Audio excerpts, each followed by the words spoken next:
hello friends आज এটা নতুন ভিডিও লৈ আহিছো আপোনালোকৰ মোবাইলত 5G নেটৱৰ্ক পোৱা নাই নেকি যদি আপোনালোকৰ মোবাইলত 5G নেটৱৰ্ক পোৱা নাই 4G নেটৱৰ্ক পাই আছে তেনেহলে এই ভিডিওটো সম্পূৰ্ণ চাব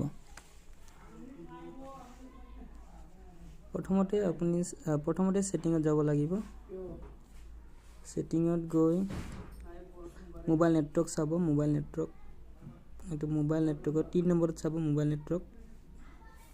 মোবাইল নেটৱৰ্কত গৈ ইয়াত যেনটো লিখা আছে আপোনাৰ নম্বৰ 1 সিম এয়াৰটেল তাত ক্লিক কৰিব ক্লিক কৰি ইয়াতে আপোনাৰ মোবাইল নেটৱৰ্কৰ কিবা দিয়া আছে আপোনাৰ 2 নম্বৰত চাব প্ৰিফাৰেড নেটৱৰ্ক টাইপ তাত ক্লিক কৰিব ক্লিক কৰি ইয়াতে চাব আপোনাৰ prefer 5G network আছে prefer LT আছে আৰু prefer 3G আৰু 2G only এটা বৰ্তমান এটো আপোনাৰ 4G হৈ আছে এই 4G ৰ পৰা 5G কৰিবলৈ হলে আপোনাৰ prefer 5G ত ক্লিক কৰিব লাগিব এটা চাও পাৰে 4G ৰ জাগাত 5G হৈ গৈছে